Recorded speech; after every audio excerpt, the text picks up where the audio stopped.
Welcome back, Focus Learners. We are jumping right into another explainer today, breaking down a seriously gripping piece of lore. It's a grim, dark fable all about defiance, messing with time, and the incredibly heavy price of personal sacrifice. We're following two characters, Sir Brain and Alara, who are stuck in this wildly hostile, ever-shifting environment.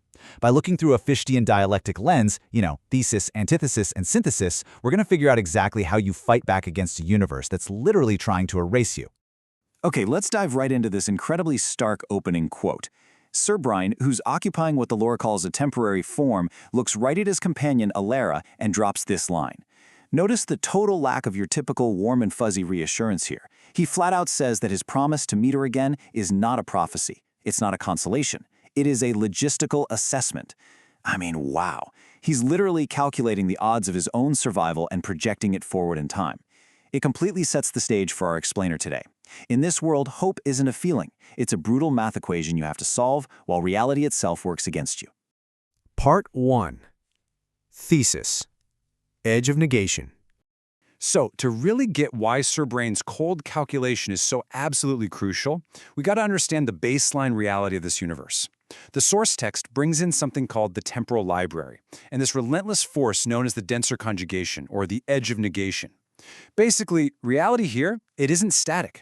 The temporal library actively patrols space and time, actively seeking out and overriding temporary anomalies. It's this incredibly oppressive system designed to reclaim ground, erase temporary claims, and literally edit out anything that doesn't fit its dense, established order.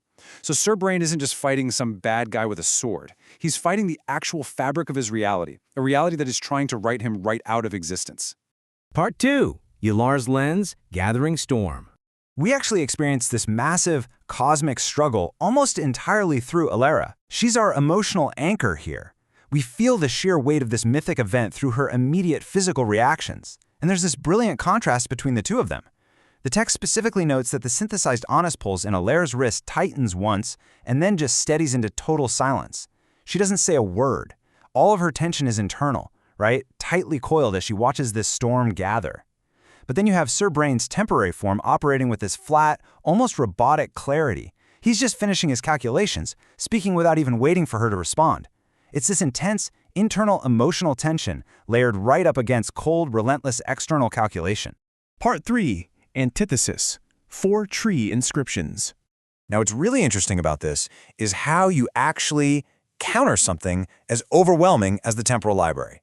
How do you fight that? Well, you physically carve your defiance into reality. Sir Brain pulls a scroll from his compromised armor, grabs a residual gear, and actually cuts 4 very specific marks into the surrounding trees. Each one is a targeted surgical strike against the library's logic. Let's break it down. The first mark binds the local honest flame coils right to his remaining essence. That directly counters the library's habit of overriding residual reality. The second inscription extends a concealment field, meaning even residual dark fire signatures slide right past them.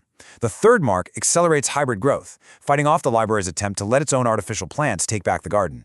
And finally, the fourth mark synchronizes the entire pocket of forest to Sir Brain's unstable rhythm, totally negating the library's power to wipe out temporary claims. He is literally rewriting the rules of the garden to block the universe's editing software. Part 4. Mechanics of garden synchronization. And the moment that fourth and final mark is cut into the violet brass bark, the countermeasure is complete. But the garden doesn't just passively accept these new rules, that actively, physically responds to them. The text walks us through this incredibly visceral shift in 3 distinct steps. First, the air pressure actually drops by a measurable degree. It's a physical manifestation of the atmosphere just locking into place. Second, the dual-grown leaves shift their orientation in one single coordinated motion. And third, Alara's ledger watch registers a sudden, deep alignment. Her synthesized pulse, Sir Brain's residual fragment, and the entire garden all fall into a temporary phase together.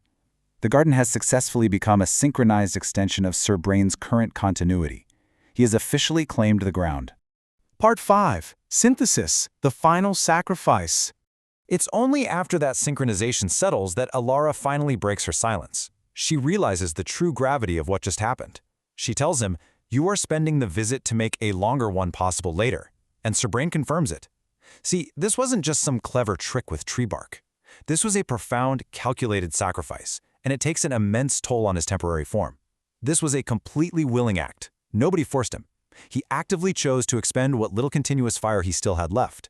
And the physical strain is immediate. His nanocells are pushed to work so much harder, and his dual flames are burning dangerously close to their absolute limits. He is literally burning through his own current existence, giving up the now just to fortify this garden as an anchor for the future. So, the crucial point is the result of this massive expenditure of energy. The text calls it a soft error. When Sir Brain's present projection inevitably ends, because it will, those inscriptions won't just vanish. They're going to remain as a glitch, a persistent, undeniable flaw in the temporal library's oppressive reality. And because this error is fueled by genuine, willful, personal sacrifice, the dense will of the universe just cannot hit delete on it. It can't immediately overwrite it. He has essentially left a scar on reality that the library cannot immediately heal. Part 6. Endurance and Temporal Hope. Well, the sci-fi mechanics of all this, the nanocells, the temporal library, the hybrid growth, are incredibly cool. The underlying theme here is so deeply human. It's all about personal endurance. It begs the question, what does it actually cost to force a future? In this story, the cost is the present. Sir Brain had to sacrifice his immediate comfort, his energy, and his fleeting, precious time with Alara just to carve out a tiny sliver of temporal hope. It tells us that when your baseline reality is designed to erase you, simply holding your ground and leaving a mark for the future, that is the ultimate act of rebellion. A future isn't something that just happens. In a hostile world, it's something you have to forcefully carve out, often at a huge personal expense to who you are right now. Which brings us to the haunting, truly beautiful conclusion of this text. The present moment held, the future unpromised yet possible. Because of his sacrifice, the ledger gained a fixed point that literally didn't exist an hour prior. He didn't guarantee a happy ending. He didn't even guarantee that he'd survive. He only guaranteed that a future meeting is possible. It's a brilliant dark fable about resistance. It leaves us marveling at the strength it takes to fight an erasing universe. So I leave you with this. In a world constantly trying to overwrite you, what kind of soft errors are you willing to leave behind? Thank you so much for joining me on this explainer, Focus Learners, and I'll catch you in the next one.